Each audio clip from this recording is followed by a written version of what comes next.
Bom, hoje então a gente conversa um pouquinho sobre os quadrinhos e mangás lidos durante o mês de junho de 2021 e na sequência a gente comenta também alguns filmes e séries que nós andamos assistindo por aqui, certo?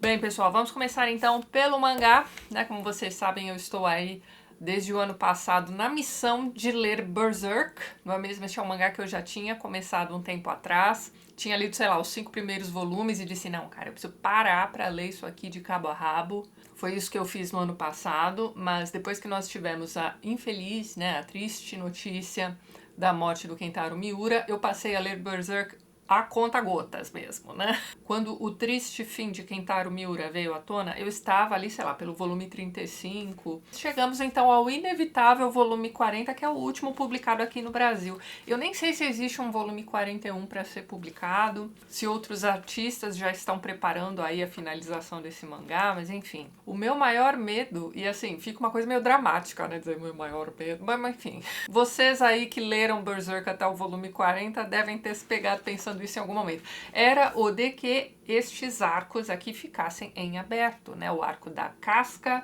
o arco do Guts precisando resolver seu entrevero aí com o Griffith, e é mais ou menos isso que acontece aqui no volume 40. Então, no volume 39 nós tínhamos o pessoal do Guts chegando a Elfhelm, que é ali a casa, né, do Puck. Lá existe uma rainha das fadas que conseguiria então trazer a Casca, né, de volta aí à sua sanidade, não é mesmo? Então eles entram lá no subconsciente da Casca e o subconsciente dela é uma coisa tenebrosa, né? E ela mesma está representada lá dentro como uma boneca quebrada. Daqui pra frente, pessoal, eu vou tentar ser bastante escorregadia, mas talvez seja spoiler pra quem quiser um dia começar a ler Berserk, enfim, eu vou deixar a minutagem certinha na descrição deste vídeo, tá certo? Se você não quiser saber mais nada sobre Berserk, pule aí pro próximo item do vídeo, tá? Mas então, pessoal, o que acontece aqui? Realmente nós temos ali uma questão da Casca voltando a ser ela mesma, né? Mas o final mesmo, né? O reencontro, a partir do reencontro dela com o Guts, fica em aberto. Porque assim, acho que eu até já mostrei essa imagem, mas vou mostrar de novo. Então, quando ela finalmente se encontra com o Guts, nós temos um corte e aí a gente volta a acompanhar o bando do Griffith. O que está acontecendo agora com o Griffith? Eles encontraram umas ruínas ali que muito se parece com Stonehenge. Eles rearranjaram, né, essas ruínas e eles conseguiram dessa forma um portal, né, de teletransporte praticamente. Eles conseguem chegar em segundos a qualquer outro lugar. Aí um negócio bem... eu achei interessante, mas enfim, isso aqui já abriu ali um leque de possibilidades novos aí para que essa história continuasse, né? E a gente sabe que vai continuar, vai, eventualmente vai aparecer aí um volume 41 e por aí vamos, não é mesmo? Mas pelo menos neste volume nós sabemos que a Casca está bem. Então só isso já é aí um alíviozinho, mas... é isso, nós temos o exército do Griffith cada vez maior, mais poderoso, né? Agora conseguindo aí esse portal de teletransporte. O Guts mesmo, né? Que aqui na capa deste volume está representado por este cão. No subconsciente da Casca é assim que ele se apresenta, mas então. O Guts tem duas coisas muito importantes, né? Tem duas missões importantíssimas para resolver aqui neste mangá. A primeira era restaurar a sanidade da Casca, check, né? Isso aí foi feito. E a outra missão é vencer o Griffith. Então, meus amigos, ficamos aí no aguardo, não é mesmo? Muito bem, na sequência eu peguei o volume 7 da Julia Kendall, né? No mês passado nós não conversamos sobre Julia Kendall, porque esse volume aqui demorou pra caramba pra chegar aqui em casa. Demorou mais de 20 dias e aí quando chegou eu já tinha gravado o vídeo de quadrinhos UHs no mês passado. Não tem problema, lemos aqui mais uma história sensacional de Julia Kendall. Isso aqui, gente, é o seguinte, são histórias de crimes violentos sendo resolvidos. Aqui nós temos então o caso de uma moça que foi morta em um parque no meio da noite e foi decapitada, tá? Só para vocês terem uma ideia. Então nós temos a Julia, que é essa criminóloga, professora universitária de criminologia também, que ajuda aí as investigações da polícia. Aqui não vai ser diferente, ela vai ajudar nessa investigação. No começo, tudo indica que tenha sido cometido pelo namorado da vítima, mas conforme a investigação vai se desenrolando, teremos surpresas aí até o final do volume, certo? Gosto muito dessa série, pra mim são sempre leituras bem satisfatórias. Toda vez que você termina a leitura de um voluminho de Julia Kendall, a impressão que dá é de que você acabou de assistir um episódio bom de uma série de investigações. Eu gosto muito do roteiro, não tem enrolação, não tem gordura. A arte do Giancarlo Berardi, apesar de preto e branco, olha só, tem muito detalhe e é um traço que me lembra, sei lá, filmes dos anos 80, 90 no máximo. Os carros são todos quadradinhos ainda, sabe? E dessas séries de investigação, tipo CSI e tudo mais, eu sempre gostei mais de Law and Order. E o meu Law and Order favorito era o Special Victims Unit. E os roteiros dessa HQ sempre me lembram aí os bons episódios de Law and Order. É isso, gente. Deixa a dica aqui pra vocês. Pra quem está me vendo falar sobre essa série pela primeira vez, ó, a personagem principal é baseada na Audrey Hepburn. Ela tem uma pessoa que é a governanta dela, que é baseada na Whoopi Goldberg. Pra quem também é fã de cinema, vocês vão encontrar outros personagens aqui baseados em outros atores também. Cara, a ideia toda por trás dessa HQ é muito legal. Se eu fosse vocês, daria uma chance. Aí na sequência eu li a HQ mais maluca que eu li nos últimos tempos. Gente, eu peguei o primeiro volume de Incal pra ler.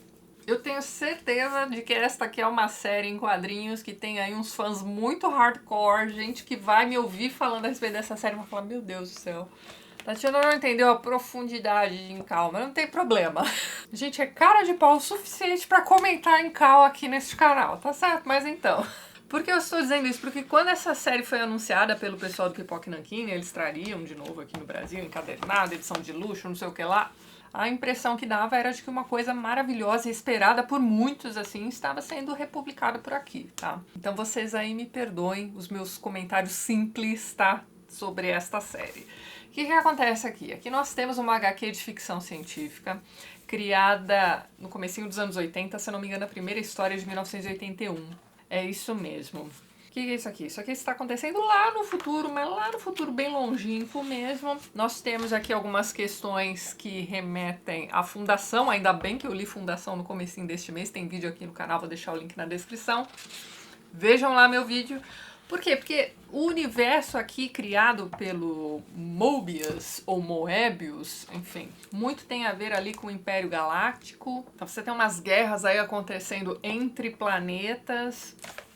Vou mostrar aqui algumas imagens para vocês. E nós temos aqui este rapaz, que é o John Defoe, ele é o nosso personagem principal, que é um detetive nível R. Seja lá o que isso quer dizer, mas assim, dá pra gente entender que ser um detetive nível R significa que você não é lá muito bom. Afinal de contas, você não é A, você não é B, você não é C, você é R, certo? E é isso, ele é um investigador meio mequetrefe que de repente se vê aí envolvido nessa guerra intergaláctica. Por quê? Porque ele, de um modo bem, como é que vamos dizer, sem querer, entrou em contato com o tal do Incal. Esse Incal é meio que uma superinteligência artificial em um objeto bem pequenininho. Existe o Incal de luz e existe o Incal negro. Quem estiver de posse deste Incal, né, vai meio que controlar aí o universo ou algo assim, porque afinal de contas, uma vez que você tem o Incal, você consegue resolver praticamente qualquer tipo de entreveiro. É mais ou menos isso, vocês vão ter que ler a HQ para entender o que é o Incal. Mas tá, nós temos o John Defoe, esse detetive meio mequetrefe, entrando em contato com o Incal. E aí, de repente, todas as pessoas poderosas dos outros planetas da galáxia começam a persegui-lo. Nessa fuga enlouquecida do John Defoe, ele vai acabar encontrando aí outras pessoas que vão ajudá-lo também, enfim. É uma corrida maluca para salvar o universo, veja bem. Então tá, enquanto você tem essa guerra intergaláctica acontecendo, você tem, na verdade, uma HQ bastante bem-humorada. Essa coisa de ficção científica engraçadinha pode ter aí dois desdobramentos, né? Você pode ter uma coisa meio Guia do Mochileiro das Galáxias e você pode ter uma coisa meio Quinto Elemento, que era um filme que na minha adolescência eu vi várias vezes. Eu gostava pra caramba daquele filme.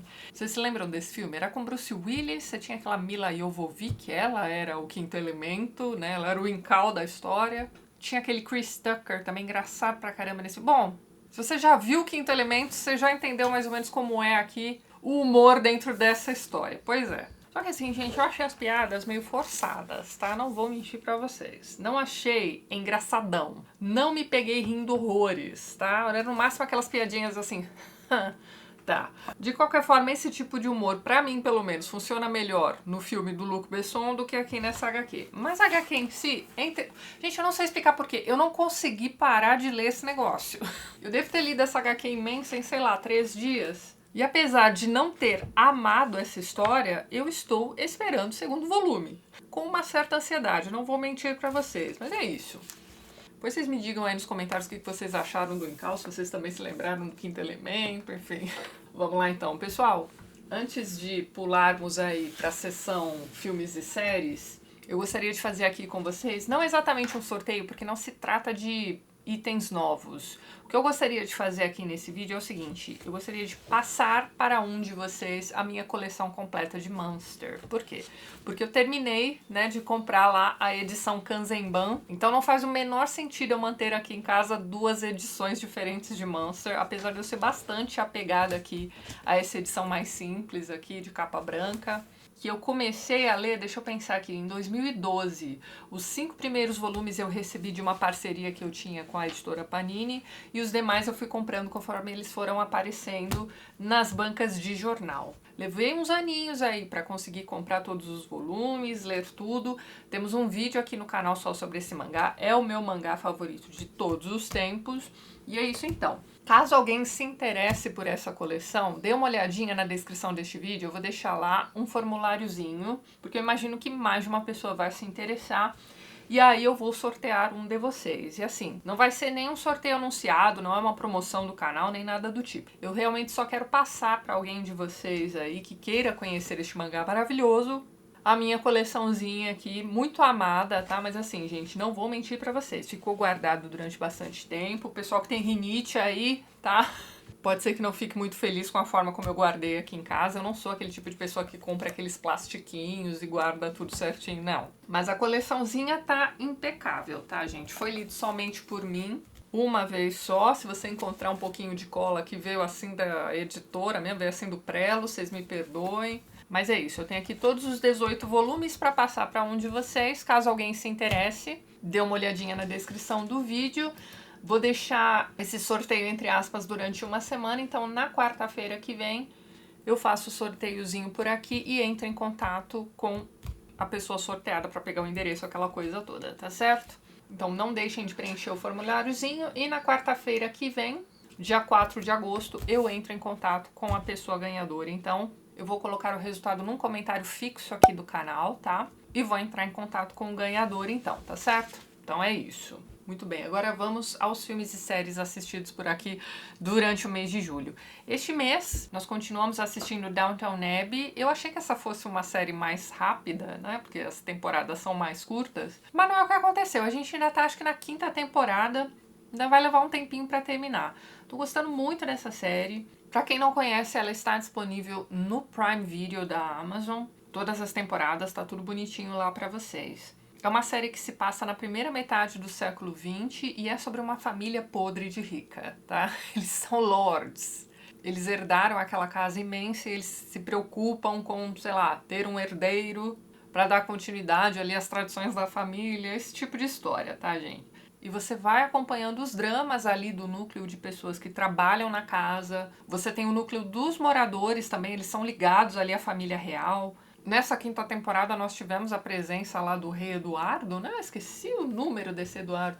Minto, olha só. O Eduardo VII morre em 1910 e aí nós temos o Jorge V, que era primo do czar da Rússia, inclusive, né? Então se você coloca uma foto de um ao lado da foto do outro, vocês vão ver que eles eram, sei lá, pareciam gêmeos, mas eram primos. Então, esse Jorge V aparece em um episódio dessa série também. É um drama muito bem feito, você tem alguns alívios cômicos ali também, uma série muito bem escrita, num período bem interessante. A gente teve uma temporada, acho que foi a 3ª, se não me engano, que se passa durante o período da Primeira Guerra Mundial, então a casa foi aberta para receber soldados feridos e tudo mais.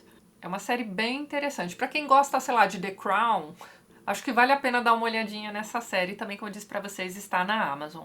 Aí depois nós vimos também 2 minisséries da Netflix de True Crime. Eu não costumo assistir esse tipo de série, mas de vez em quando até escapa e a gente acabou vendo uma atrás da outra. Não sei vocês, mas eu fico meio deprimida com essas séries de True Crime. Uma coisa é você assistir uma, sei lá, uma ficção sobre um psicopata, né? Você sabe que aquela pessoa não é real. Mas quando você vê documentários sobre psicopatas reais, a coisa fica mais assustadora, na minha opinião. Depois vocês me digam o que vocês acham disso. Mas a gente assistiu uma série sobre a Elise Matsunga, que é aquela moça que matou o marido, esquartejou. Vocês lembram desse caso? Acho que aconteceu, sei lá, 2010, 2011. E aí você tem uma meia dúzia de episódios, mais ou menos, aí sobre esse caso. Tem uma entrevista com ela, porque a mulher já saiu da cadeia, né? Você mata seu marido, esquarteja, e depois de, sei lá, 6, 7 anos, você já tá solta, que beleza, não é mesmo?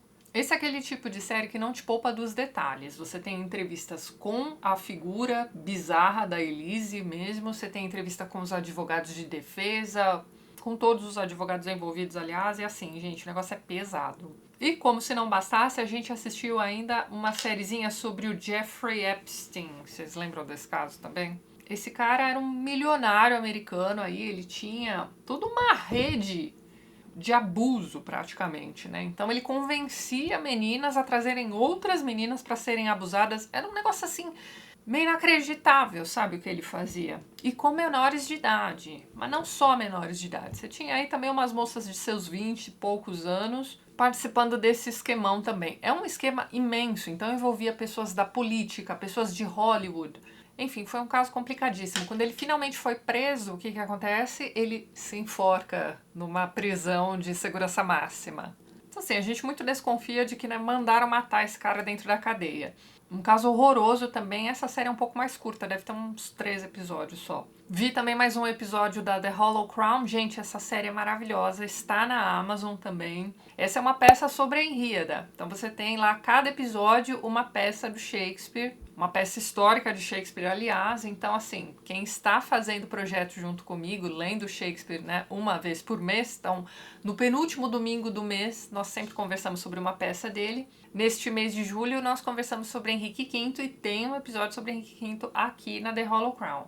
Quem faz o Henrique V é aquele rapaz que tá nesses filmes de super-heróis, se eu não me engano, ele é o Loki. Vocês me perdoem aí se eu estiver enganada, eu não sou muito ligada a esses filmes de Marvel. Qualquer dia eu vou parar pra ver todos os filmes na ordem, enfim, depois eu comento com vocês. Mas então, baita série bem feita, olha. E a peça Henrique V tem tudo a ver com uma série que tá disponível pra vocês no HBO Max. Então, se vocês já assinaram o HBO Max, não deixem de assistir Band of Brothers.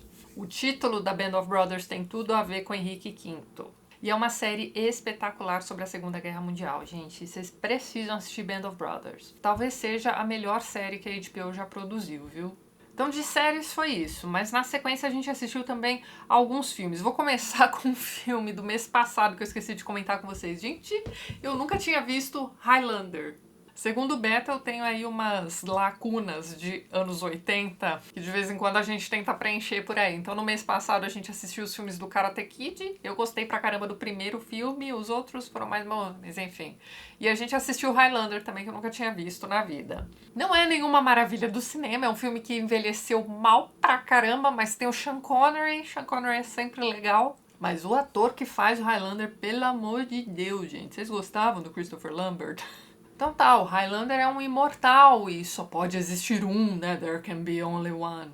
Ele era um cara de um clã aí da Escócia do século, sei lá, 11, 12. Um pouquinho anterior aí à época dessas histórias do Henrique aí, do Shakespeare, né? Mas é isso, é uma história que começa na Escócia, como o cara é imortal. Nos anos 80 ele ainda tá vivo, mas existem ali alguns inimigos do Highlander, não, que querem ser o único imortal também. Bom, é uma história de fantasia dos anos 80. Preparem-se, tá? Se alguém for tentar assistir esse filme. É um filme que não envelheceu bem, os efeitos especiais não envelheceram bem, mas é interessante conhecer essa história.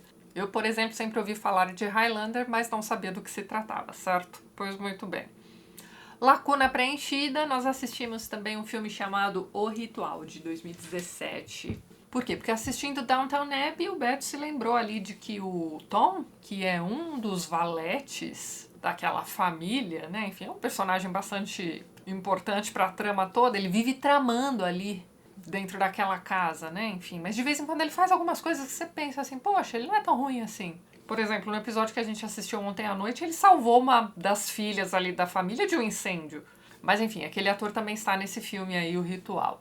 O que acontece aqui? É o seguinte, você tem 4 ou 5 amigos reunidos aí numa noite, eles estão pensando em como comemorar o aniversário de um deles, cada um deles vai ter uma ideia brilhante, tipo, vamos pra Las Vegas, ou vamos pra céu, bom, enfim. Todas as ideias parecem ótimas, mas a ideia que eles vão escolher, né, afinal de contas, o aniversariante é que vai dar o último veredito, não é mesmo? O aniversariante acha que é uma boa ideia fazer trilha na Suécia. Mas aí nós temos um pequeno problema. Esse aniversariante e um outro amigo vão entrar numa loja de conveniência para comprar uns gorós, e essa loja de conveniência vai ser assaltada e esse amigo aniversariante vai morrer em decorrência desse assalto. O outro vai ficar paralisado de medo, não vai conseguir ajudar, o amigo vai ficar meio que escondidinho ali, enfim, você tem aí uma questão de culpa sendo carregada, certo? Bem, como eu disse pra vocês, o amigo morre aí nesse assalto. Aí nós temos um corte na história, a gente já tá na Suécia, com os outros sobreviventes, não é mesmo? Fazendo a tal da trilha,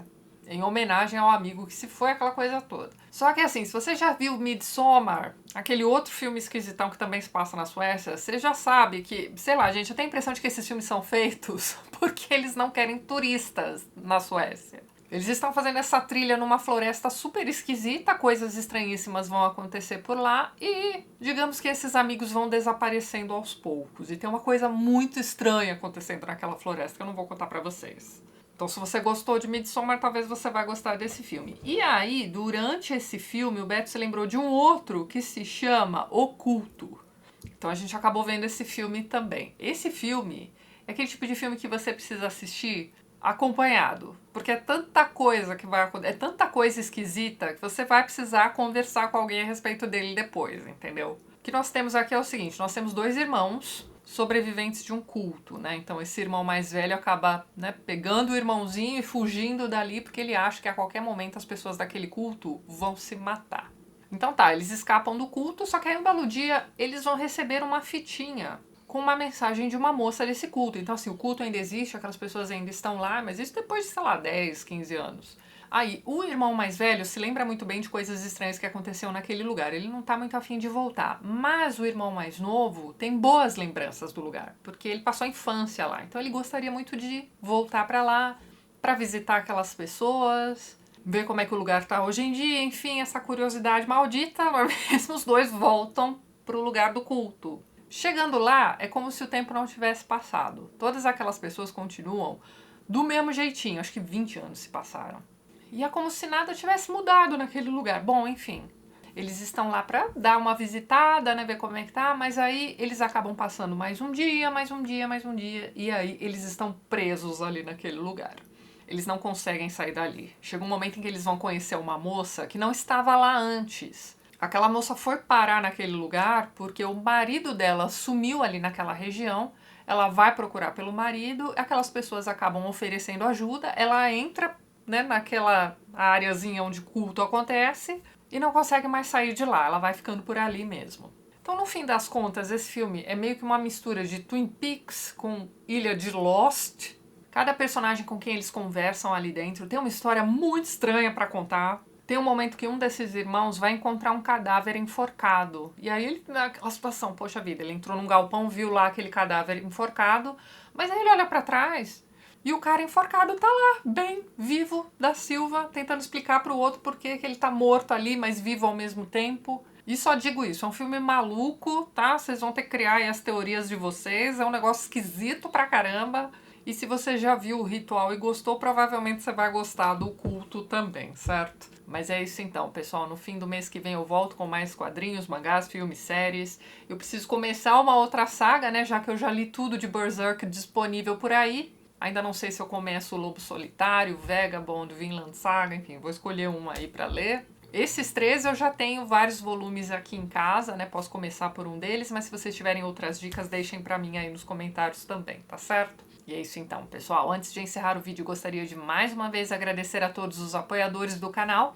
Os nomes de todos eles estão aqui ao lado. Na descrição do vídeo você também encontra todos os links para os perfis literários do pessoal que apoia o TLT e que também produz conteúdo sobre livros, aqui no YouTube e no Instagram também. Caso você queira se tornar um apoiador do canal, dê uma olhadinha no primeiro link que eu vou deixar na descrição deste vídeo. E é isso então, a gente se vê nos próximos vídeos do canal. Um beijo grande e até mais!